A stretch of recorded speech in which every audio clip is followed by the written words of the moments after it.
किमपि त्वमहं न जाने, त्वमहं न जाने। जय मां, जय जय मां,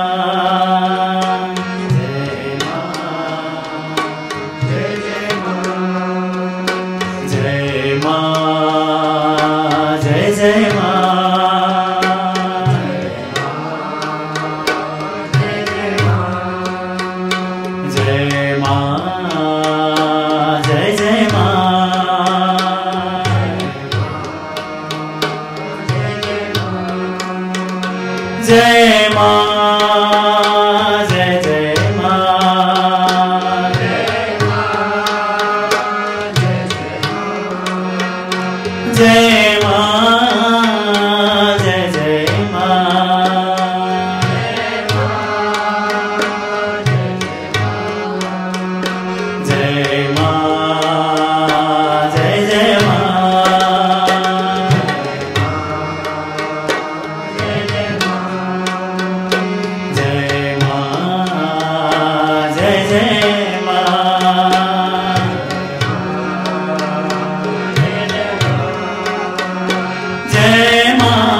जय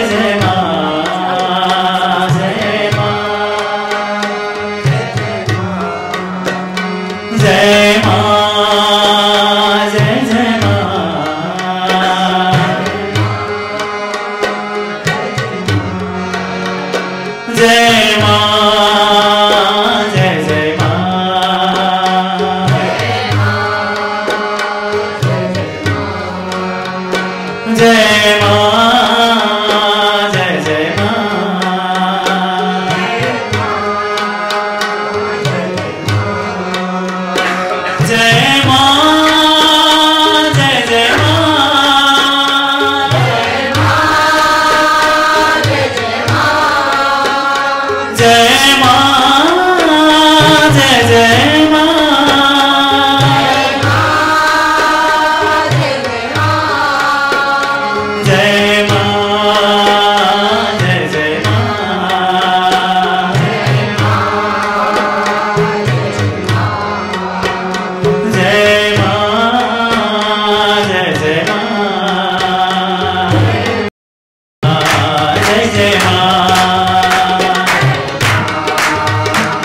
जय जय मां,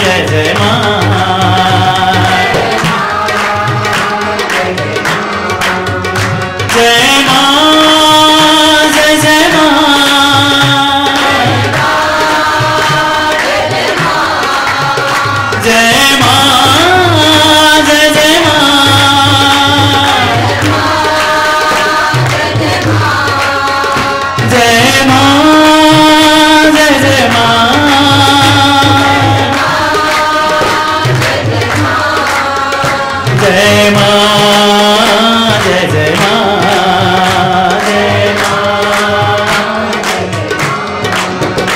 जय मां, जय जय मां,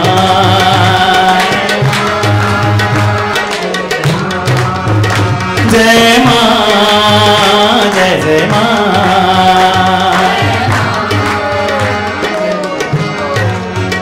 जय Jai Ma, Jai Jai Ma.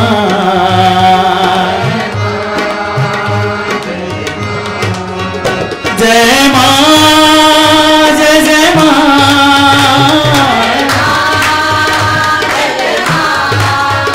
Jai Ma, Jai Jai Ma.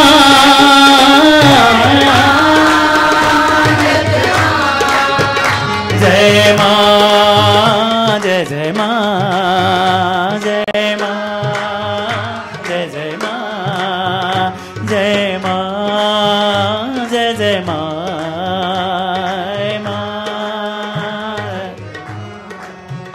Jai Ma, Jai Jai Ma.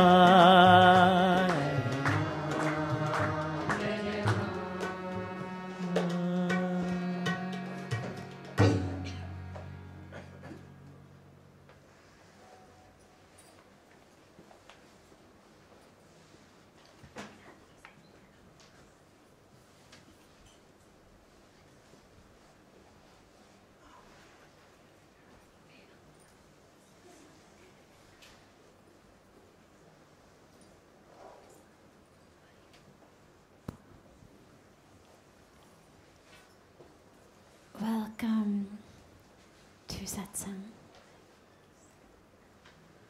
Happy Mother's Day. Regardless of whether you're a mother, we all have a mother. So whether we are being celebrated or doing the celebrating, either way it's a day of celebration, and regardless of your personal relationship with your biological mother, she did give you life. She's the reason you're here. And in addition to celebrating and loving and honoring her, we celebrate and honor and love the Divine Mother. We celebrate, we honor, we love Mother Nature, Mother Earth.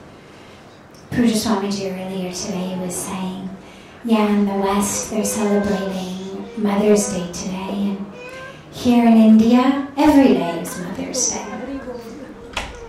It's a culture in which every day the mother gets celebrated, but in any case, those of us in the West, at least we take one day out, slowly as we get more impacted and touched and taught by Indian culture.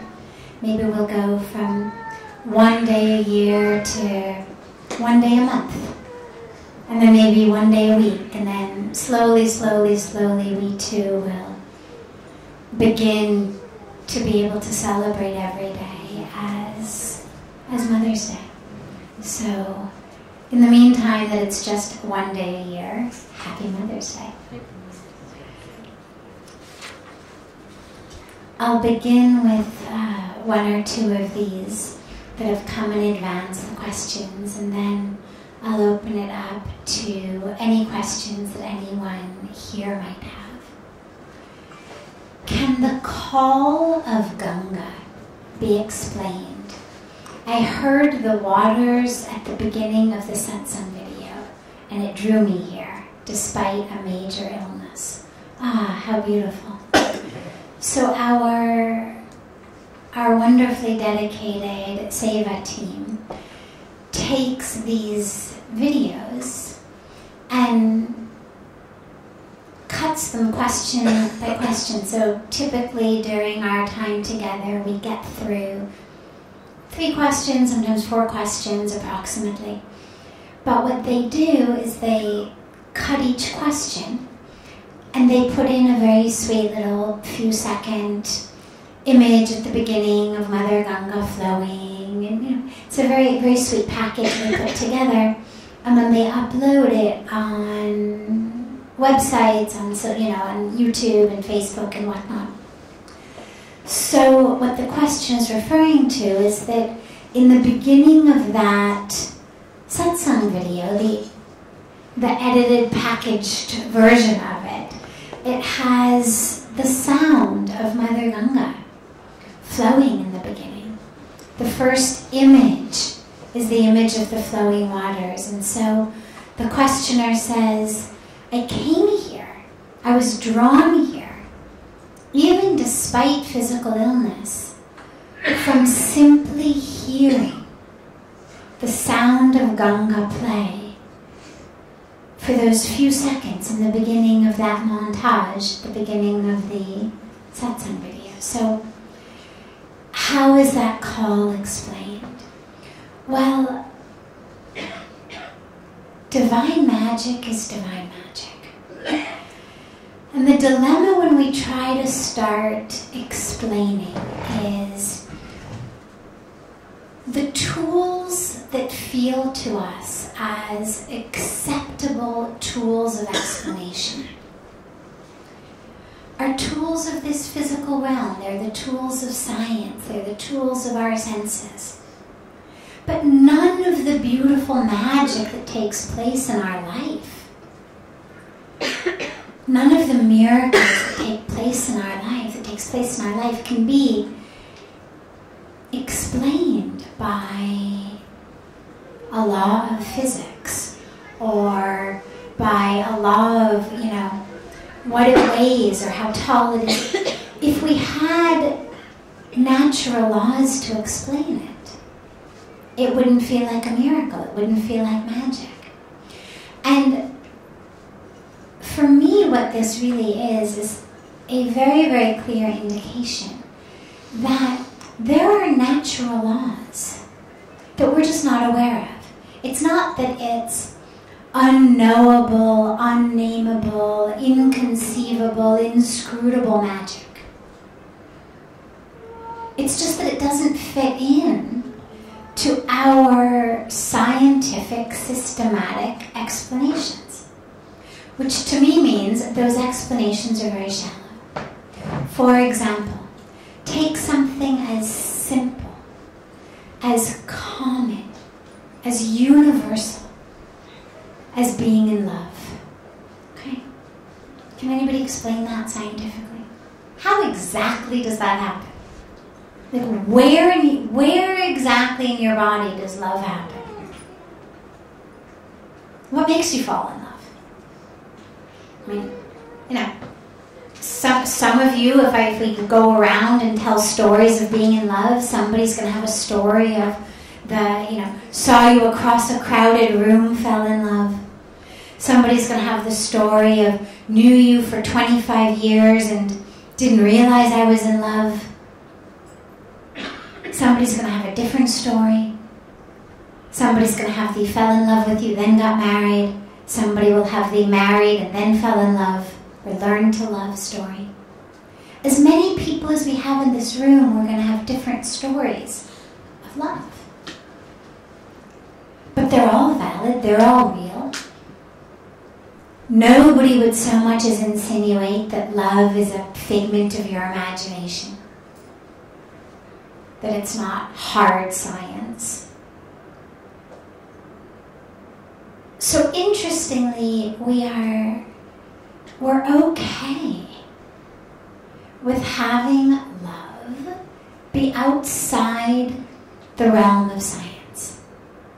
But it seems to be pretty much the only thing that consistently and universally we're prepared to make that exception for. Because the minute that you start talking about God or spirituality or grace, the question comes up, well, how do I know? Prove it. Like, what does it look like? How much does it weigh? How do I see it? How do I know?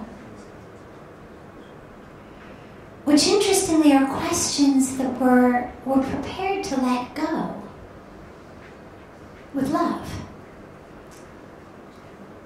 Doesn't look like anything. Takes the form of whoever happens to be doing the loving. Love looks one way in me, a different way in you, a different way in you. It's like saying, what does electricity look like? Well, it looks like whatever the tool it's coming through is. It looks like light here. Looks like feels like air from the fans, sound from the microphone. There is no answer of what electricity looks like. If we put a green filter over that spotlight, the light would be green. Well, has the electricity changed its form? Of course not. We've just put a green piece of cellophane on top of the lamp. But what the electricity looks like has changed color. And I mention all of this simply to start to create some wiggle room in our concept of how we know something's real and how far beyond the realm of what can be known with our five senses or can be weighed or measured, we're prepared to go.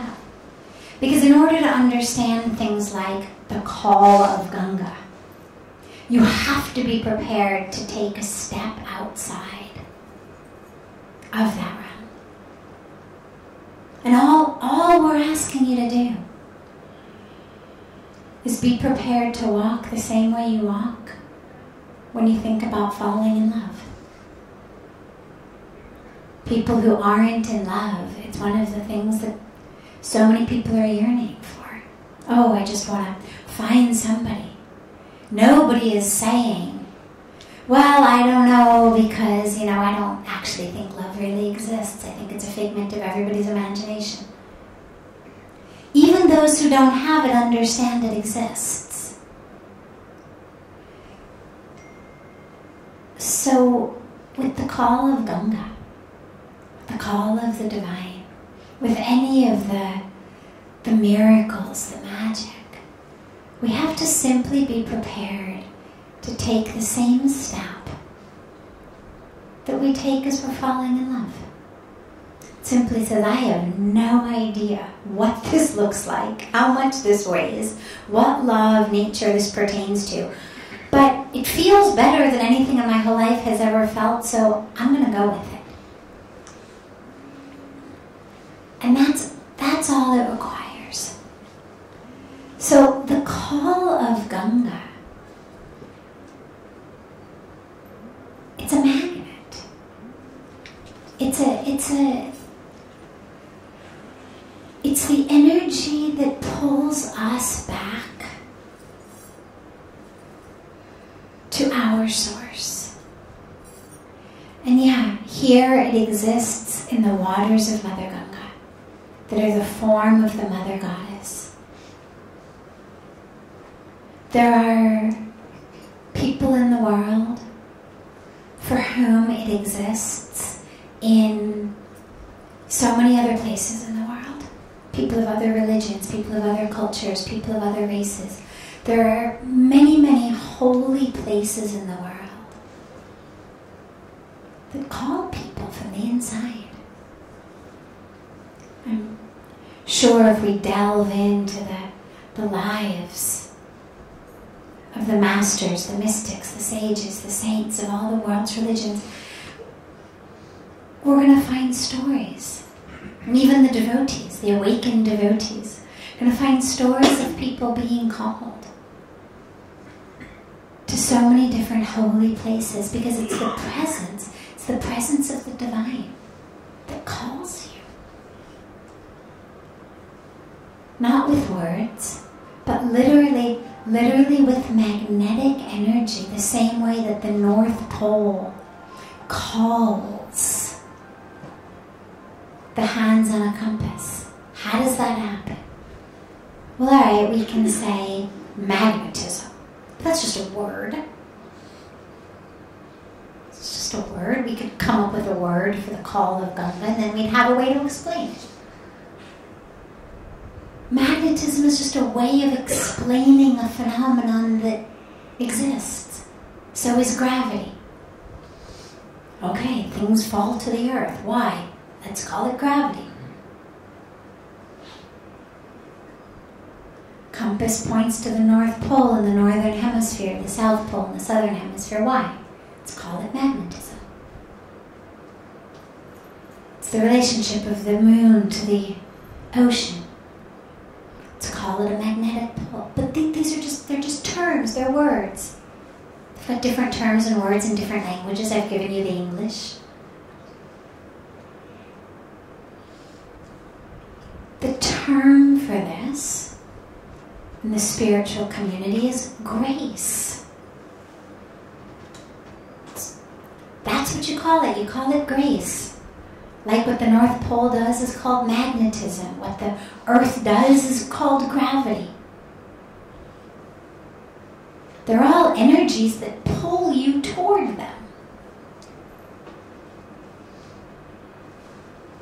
So if you want to call it the magnetism of Ganga, go ahead and call it that. If you want to call it the gravity of Ganga, go ahead and call it that.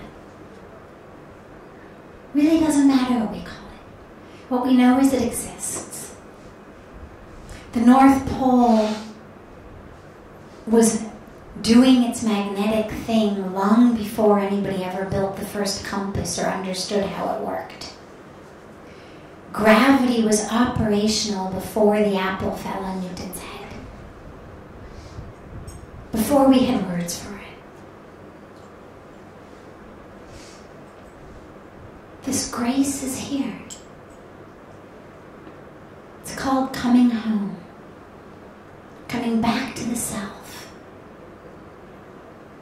And in today's day and age, it's so hard to come back to the self in what most of our worlds and lives look like.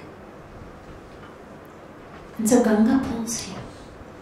She pulls you here to come back to yourself,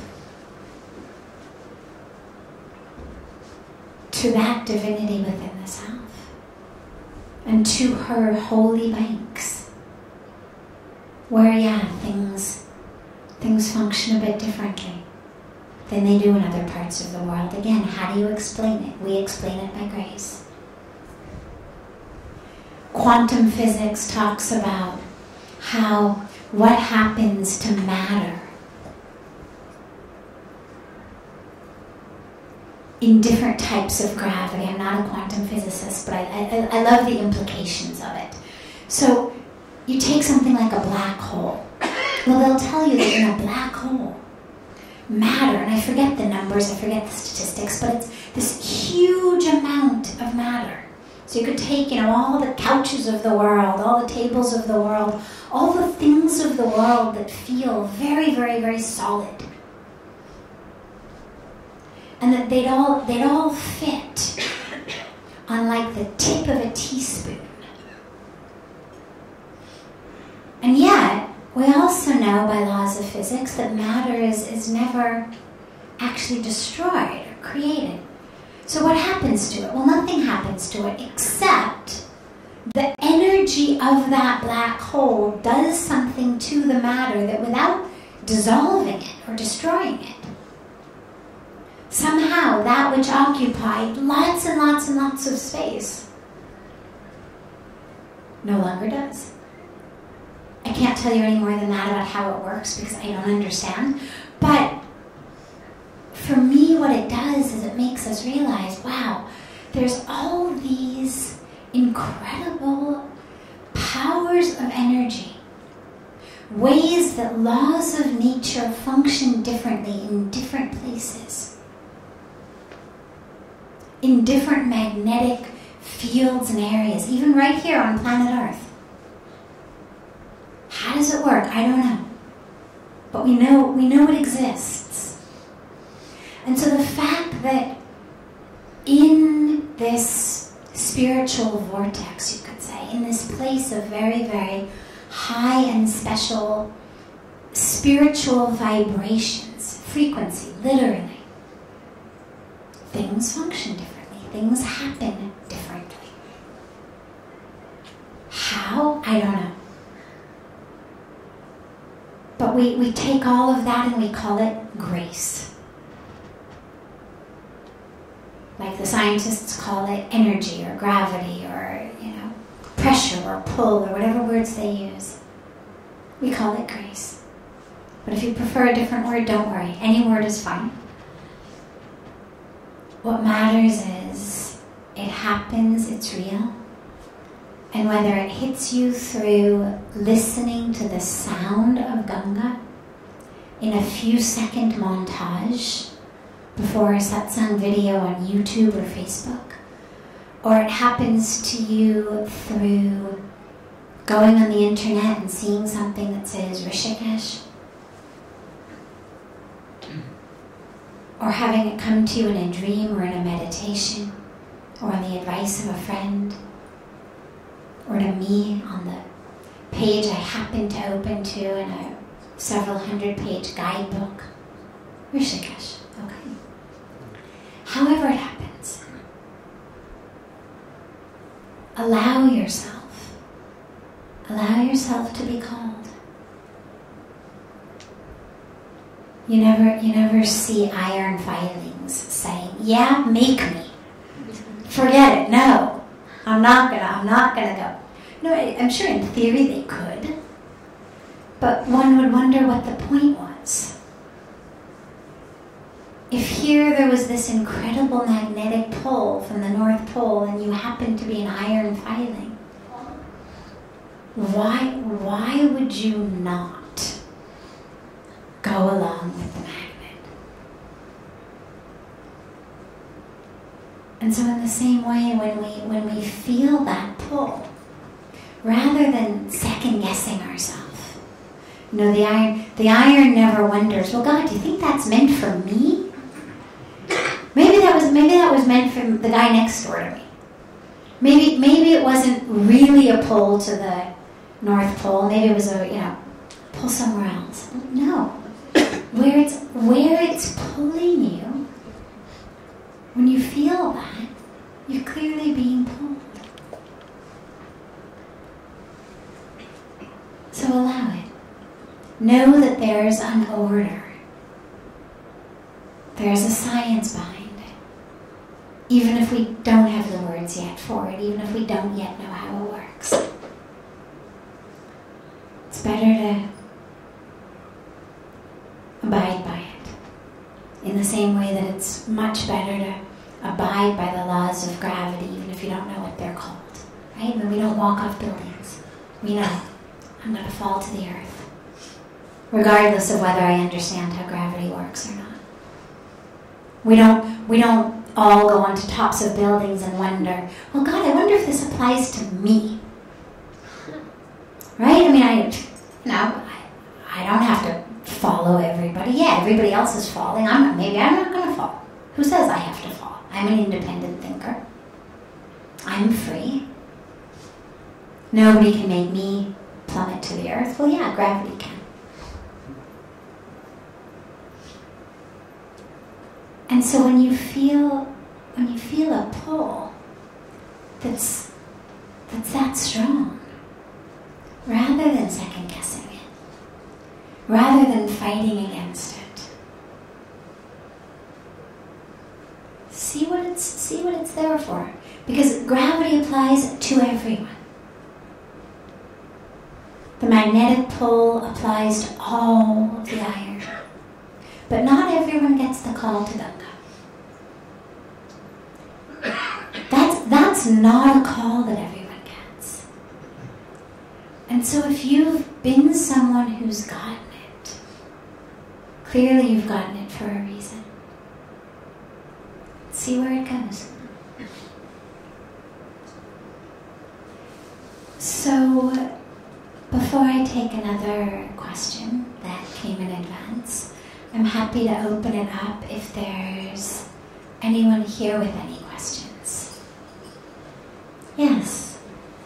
So, my question is, why do we have, why in Hinduism is agni or fire used as a material to treat death? Why is someone burned when died and not put 6 feet under something? What is the importance of agni? Okay, beautiful. What is the importance of agni or fire in the Hindu tradition? Why is it such an important symbol? And why, when people die, are they cremated rather than being buried, for example? Well, there's several aspects of it. The first is fire purifies. That's what fire does. It burns. It's the dharma of fire. It burns. But in the process of burning, it purifies. So if you got a splinter in the bottom of your foot while you were walking outside, and you came in, and somebody was going to remove that splinter for you, what we would do is we'd find ourselves a little sewing needle or a pair of tweezers. And we would then, since we don't have an autoclave handy, we would then take a match, light the match, or turn on the fire on the stove, and put that needle or those tweezers into the fire for 30 seconds or a minute to sterilize it. Because otherwise, when we cut into your skin, we could end up taking out the splinter but giving you an infection. The needle could have bacteria on it, the tweezers could have bacteria on it. When we cut into your skin, you want to make sure that whatever goes inside is purely sterile, right? This is why doctors wear gloves. It's why all the instruments that are used in operations are sterile. Because you can't introduce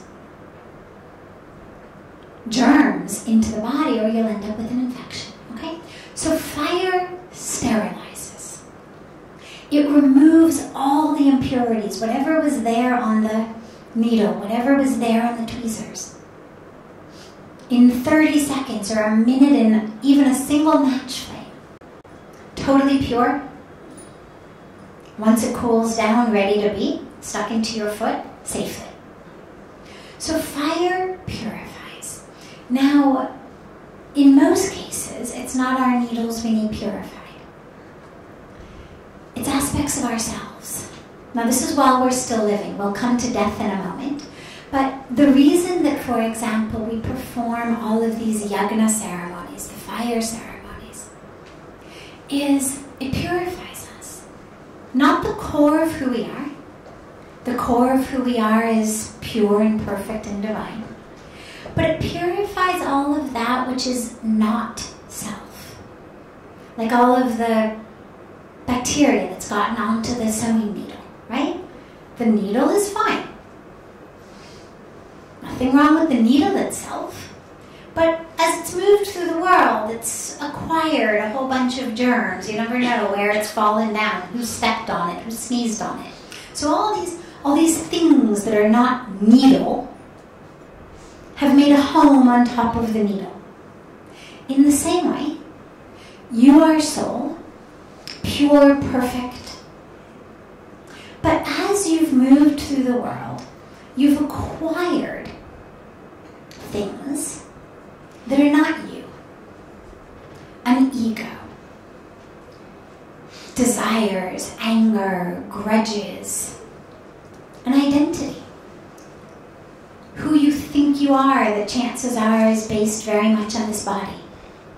Chances are that there's a lot of your identity that's based on how tall you are, how much you weigh, the color of your skin, whether you ever end up with a pimple on your nose or not, you know, how you do on exams in school, who you eat lunch with.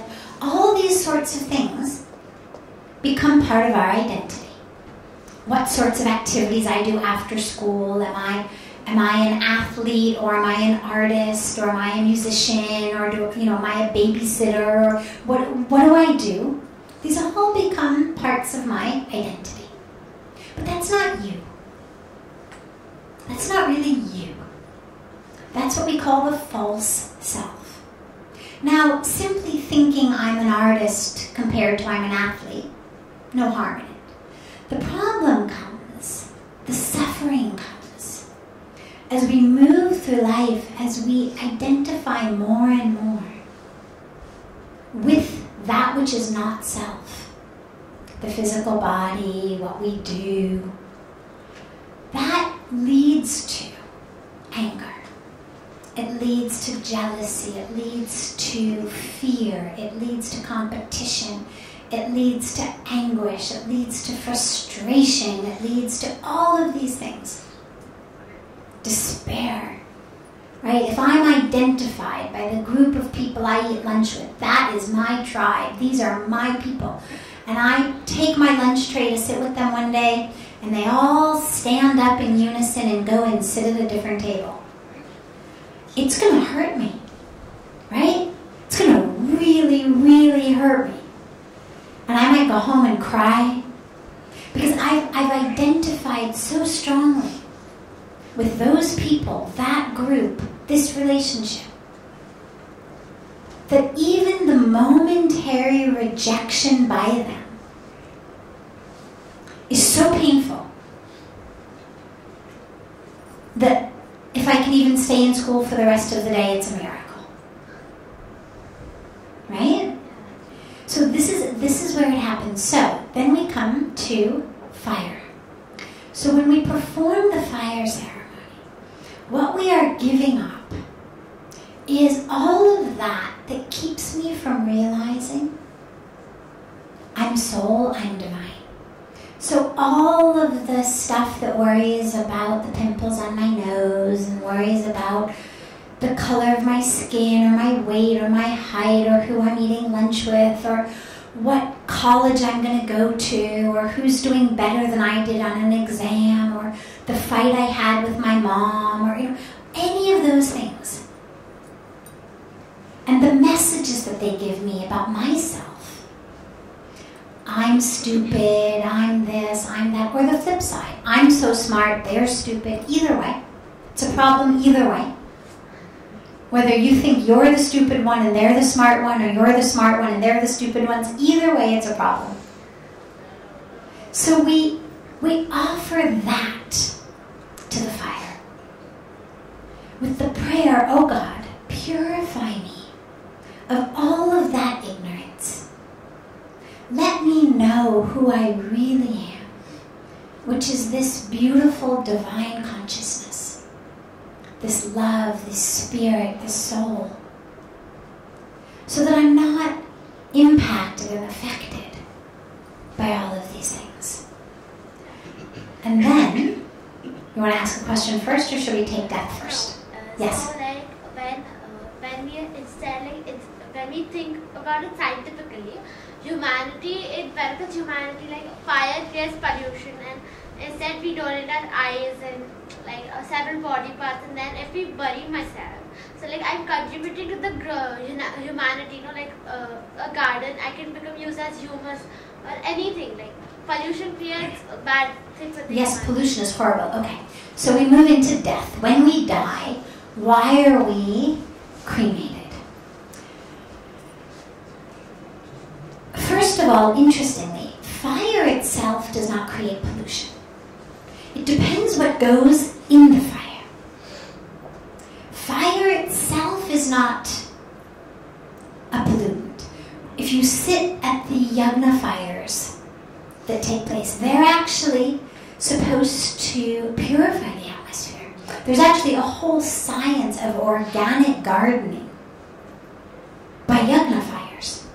That literally there is something about agnihotra, if done in a specific way that I'm not familiar with the details of it, actually keeps the area free of all of the pests that eat your plants so that you can have a beautiful and successful organic harvest. So fire itself is not a pollutant. The problem becomes what we put in the fire. So when we're putting trash in the fire, for example, that's horrible for the environment. Horrible. People think, oh, I've burned it, great, now it's gone.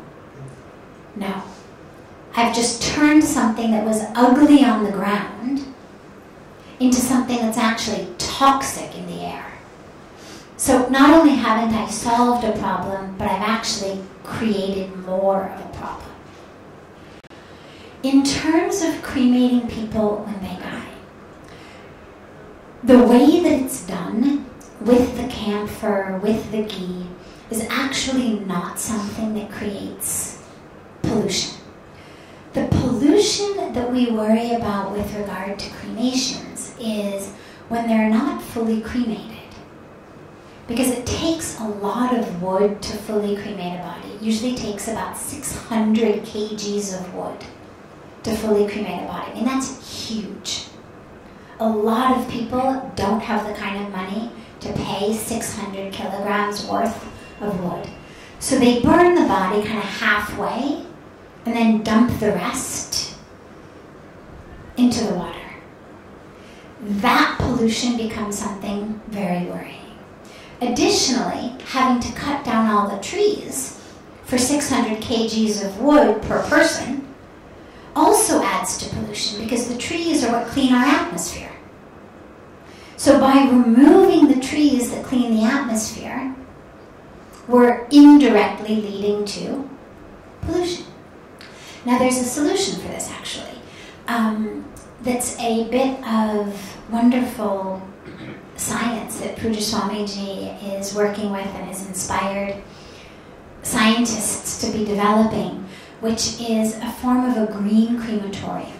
Because see, here's the thing. In the Hindu tradition, it's believed that the body has to be cremated because it returns back to its oneness with God.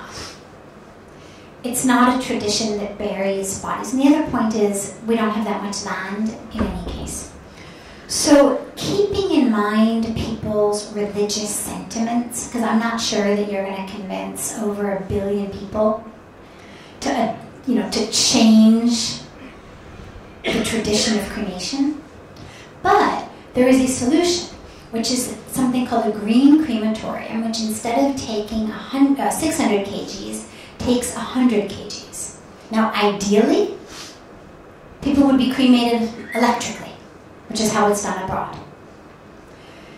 But in this country, people are not usually very prepared to do that. There's an attachment to the performing of the sacred rites that can only be done if somebody's actually burning right in front of you. So we say, okay, second best case. If we don't and here, when you're dealing with places where electricity goes out all the time, an electric crematorium is actually also not ideal, because what you end up with in many, many cases is a backlog of bodies to be burned because the electricity's gone out. So the green crematorium requires 100 kgs approximately of wood instead of 600. It's still the full traditional way, but it's set up in such a way that the fire actually becomes hotter. And so it burns much faster. And it burns much more fully and completely, so the body is completely burned. So that's one innovation that we're working on.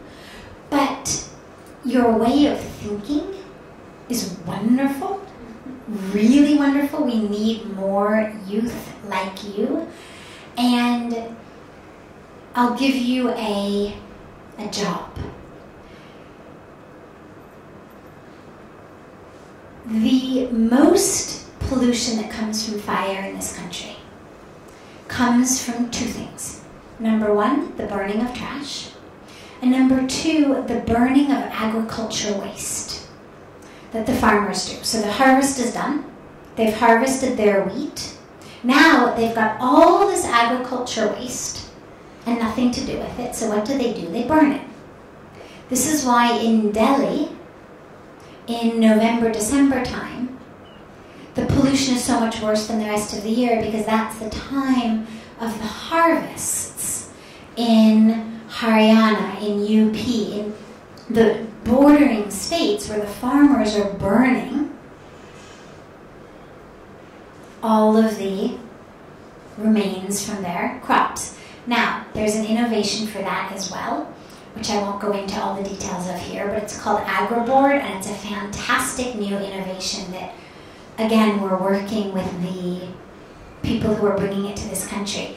It forms like plywood sheets that you can build houses with, you can build anything with. They are fireproof, waterproof, earthquake-proof, and they are made out of all of this agricultural waste that gets compressed at such a force that it compresses so tightly that literally you could put a blowtorch on it and it won't catch fire. So solutions are there, but the job that I give you is, as you go through school, as you have projects to do, as you have choices to make, think about what to do with all the trash in this country. Because we have all of these wonderful movements about cleaning up the country, which is fantastic. People now, it's now cool to have a broom in your hands, where like a few years ago, nobody would be caught dead with a broom, and now it's, selfie with broom, and it's great. It's really it's great. The way that Narendra Modi ji has, through this Swachh Bharat program, has turned something that was sort of scorned and looked down upon, only those people sweep. Suddenly, people couldn't get enough selfies of themselves sweeping. And not just sweeping their homes, sweeping the streets, sweeping gutters. I mean, he's literally turned sweeping into something that is cool, which is fantastic. The only dilemma is we still don't have places to put it all. So we have dump yards, and the dump yards are overflowing. And the dump yards in certain places are in the forest. And the dump yards are creating, toxins that leach into the soil. Then it rains. Then the water that goes down onto the junkyard carries those toxins into the groundwater, ultimately into the rivers. It becomes part of our drinking water. Becomes part of the water then that's used to irrigate fields.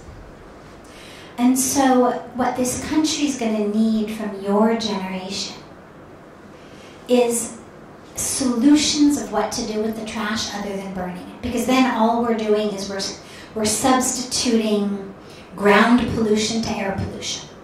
But that couldn't be the same thing done with the trash if it's done with the agricultural waste? Compressing. Well, some of that technology does exist, and in America, for example, for decades, I'm 47 now. When I was a teenager, so we're going back 30 years at least, I was buying cowboy boots that were made out of what looked like leather, but actually was made out of recycled tires and bottle caps and things like that. I was a hardcore vegan already, and so I wasn't buying leather or anything like that. And even at that time, decades ago, it was very, very easy to find things that were being produced by recycling waste, but not all waste. Now, slowly, technologies are coming in, but they're not coming into India very, very quickly. I mean, for example, we don't even have glass recycling here. Forget recycling of polythene. Things that exist, the technology that has existed for decades, still isn't implemented in the vast majority of places. I'm sure Delhi has places for glass recycling, but right here, we don't have it. Not glass, not paper. The way we recycle is we use the backside. Literally, that's what we do. Use the whole paper. So, yes, technologies slowly are being invented, but they've got to be implemented. And there are going to be technologies that may work in some places and not all. And the challenge for your generation is what to do with this trash. And I love how aware you are that burning it is not the answer, that that's just going to kill us all in a different way. we need an answer. Because the answer isn't just bigger and bigger dump sites that are breeding grounds for more and more illnesses, more and more disease, that tend to border our slum areas, right? So that people are getting sicker and sicker. So as you have projects and tasks and things in school to work on, figure out what can we do instead of burning it. Okay? Great. Yes, so we have time for one more question, if there is.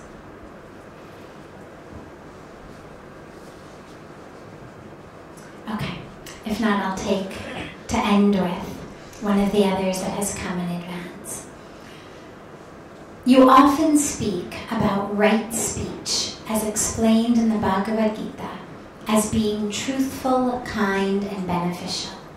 How can we cultivate right nature and right perspective so that right speech and non-violence become second nature? Ah, great.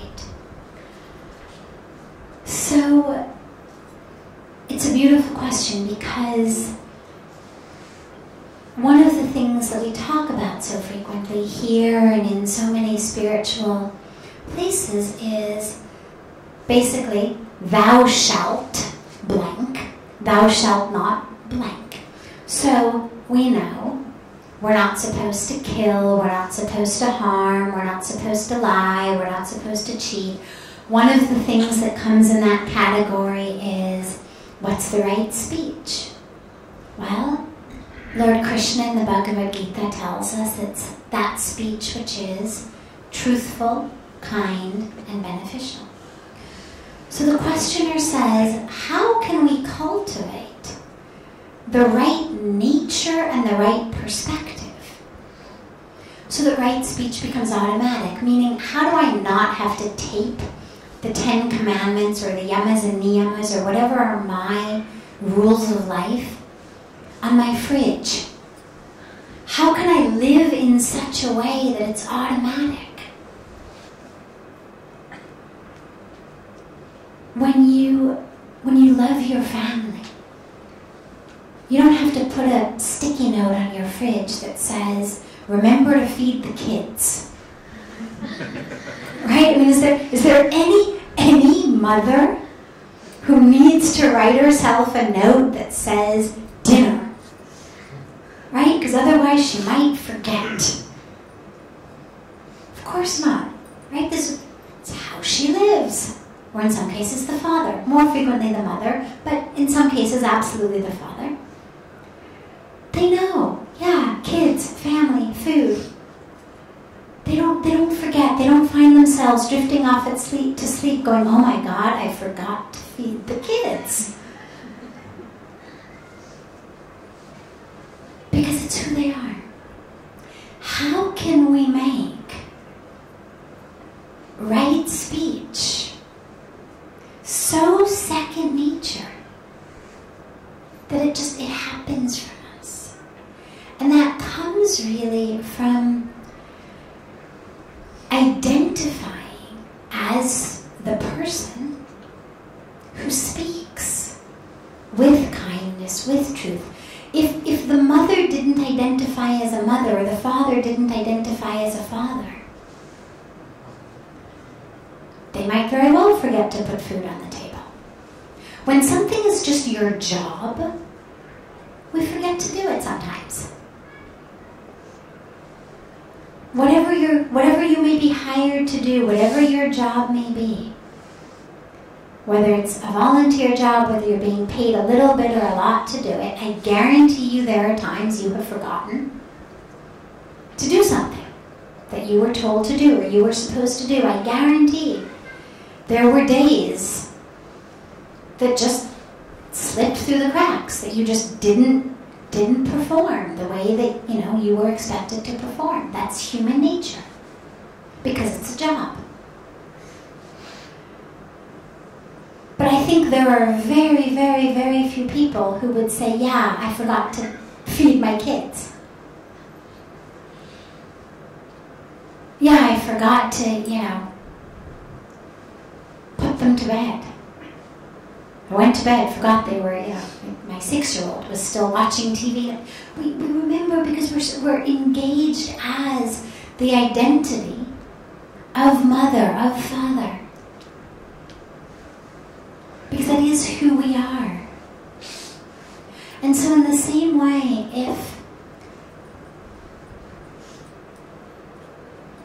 when we're thinking about our identity, in addition to the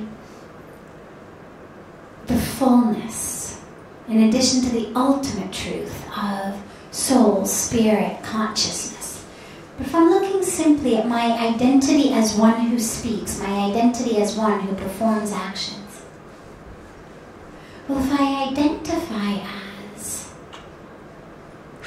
a spiritual person, as a dharmic person, a love-filled person, a peaceful person, whatever word I want to use, it doesn't matter. Well, those things, whether it's wrong speech or wrong action, are going to be things that, if they happen from me, automatically something inside rings an alert, because it's not who I am. It's a sense of, wait, something is off.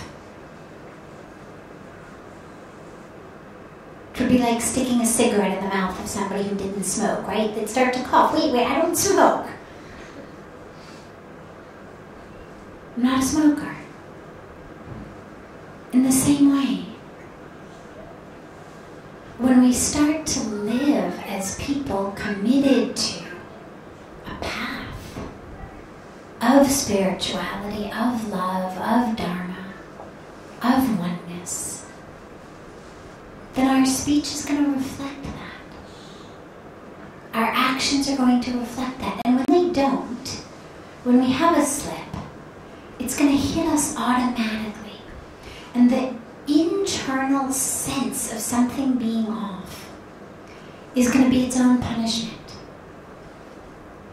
That sense of something being off within you is in and of itself a punishment. That's the stuff that keeps us awake at night. It's the stuff that prevents us from eating our meals. It's the stuff that makes us feel, not right. And then slowly we stop doing it because it doesn't feel right. So there's a term in psychology called cognitive dissonance, which explains why, for example, people who don't quit smoking would tell you, well, it's not so dangerous, it's all just this propaganda by the health administration, and they're out to get the tobacco companies, and it's a big conspiracy against the tobacco farmers. And, well, why do they say such nonsense? Because of something called cognitive dissonance, which means in order for me to feel okay about myself, what I think and what I do have to be in alignment. I cannot live for very long with my thoughts being out of alignment with my actions. And so maybe I began by trying to quit smoking because I knew smoking is bad for you. And I tried to quit, and I couldn't quit. It wasn't nearly as easy as I had thought, and I wasn't prepared to put in the extra effort to really quit. So I was then living with this dissonance inside me.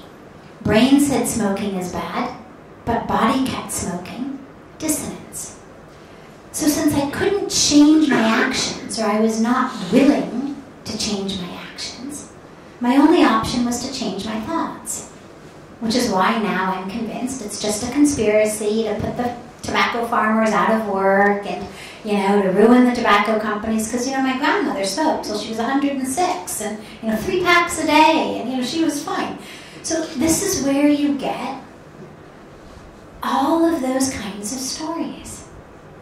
People are able to rationalize anything because it is crucial to us that in our own minds at least, what we think and what we do line up. Even Even you go to the extreme of mass murderers. You go to the extreme of people who commit heinous crimes. Forget just telling a lie or saying something that's not nice. The rest of the world may say, oh, they are evil, or oh, they are crazy. But if you actually sit down and talk to them, what you're going to find is they've got a very compelling reason, one that satisfies their mind for why they did what they did. Or they're going to say to you, I'm very sick. Something is wrong with me. Because that dissonance is present and they know they cannot change it and they understand there is a problem in my brain. But otherwise, they're going to give you a very good reason. Lines up for them. And so, in the same way, if I change my thoughts to be those of, I am a spiritual being. I am love. I am consciousness. I am peace. I spread peace. I spread love. That's what I do. I may do something else on the side, but that's my big commitment.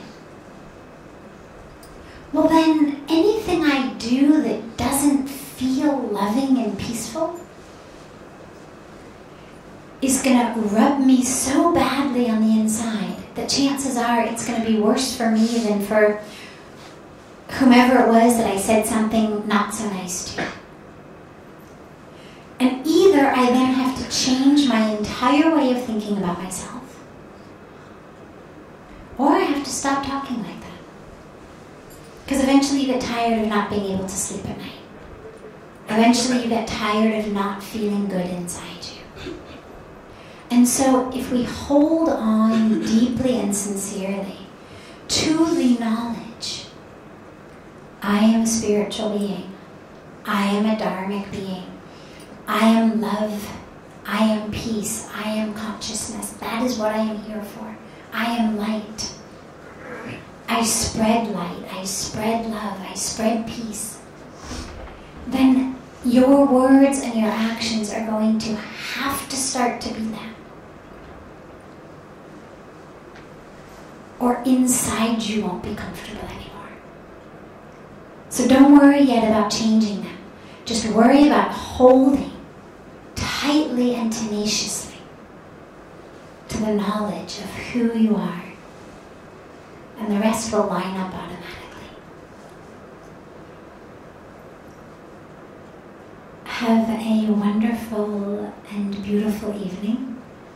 And I will see you all tomorrow. And if you have a question that you'd like to get on the paper in advance, you can get it to Trish in the back, and she will get it to me in advance if you feel shy to ask it in public. Or if by chance you won't still be here tomorrow, she can get your question to me still in advance, and we'll take it even if you're not here.